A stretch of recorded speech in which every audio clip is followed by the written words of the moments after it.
Hey, it's Masha. I'm on a mission to become a real estate agent, and today we're going to take a look back in time and discover 23 historical moments in Vancouver's real estate history. These moments will help to explain why real estate has always been a big deal in this city. First event is the construction of McCleary's farmhouse in 1862. It was the first European-built construction in Vancouver. The next event is incorporation of Vancouver in April 1886. Vancouver was incorporated April 6, 1886, and its first mayor was a real estate agent. Now let's talk about some creative marketing. A real estate agent set up a temporary shop in a tree in May 1886, but shortly after its founding, Vancouver faced a devastating event, the Great Fire in June 1886. On June 13, 1886, the Great Fire burned almost every single structure in Vancouver, but it was rebuilt pretty quick, and new regulations were set up to prevent such disasters from happening again. Moving forward, in 1888, over 25 real estate companies came together and established constitutions and bylaws.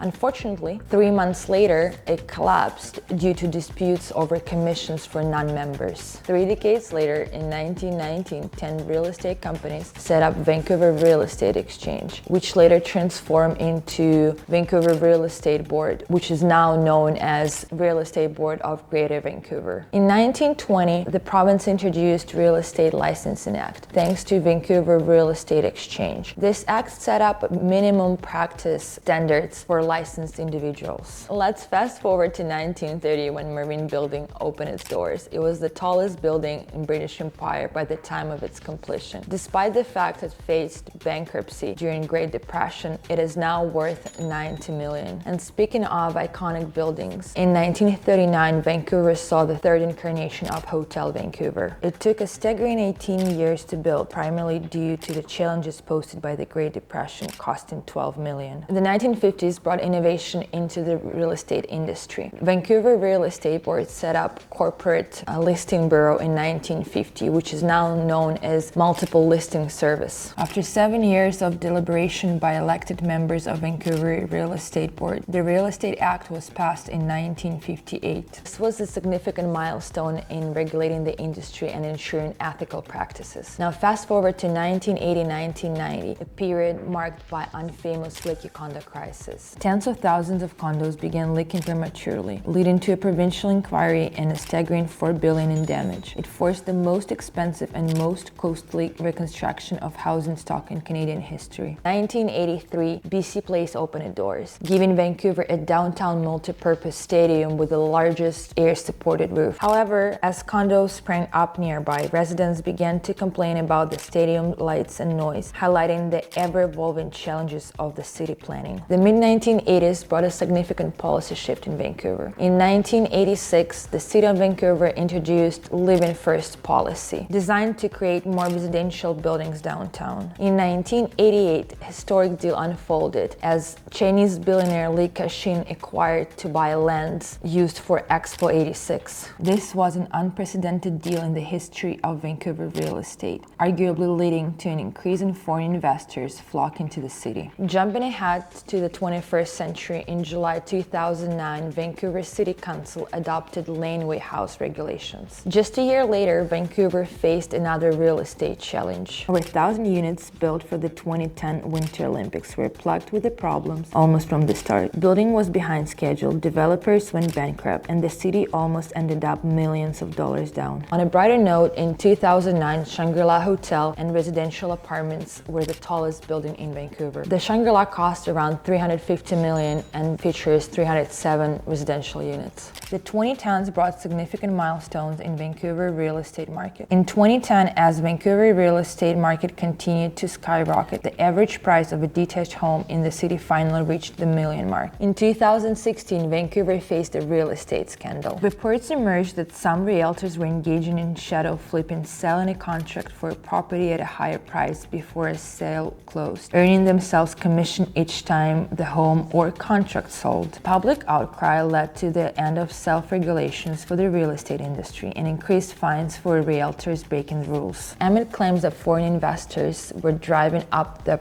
real estate prices in Vancouver, the provincial government took action in 2016. They increased the property transfer tax by 15% for foreign buyers of real estate in Metro Vancouver, aiming to cool down the market. Same year in 2016, empty house tax came in force, aimed at boosting rental rates in Vancouver's incredibly hot market. All non-principal residences left unoccupied for at least 6 months of the year would be subject to 1% tax on the assessed value of the property as of 2017. Finally, one of the most controversial real estate deals in the recent years, the Trump International Hotel and Tower Vancouver opened in 2017, sparking protests against Donald Trump, who sold the naming rights to the building developers. Here's 23 historical moments in Vancouver's real estate history. Don't forget to hit subscribe, and I'll see you soon.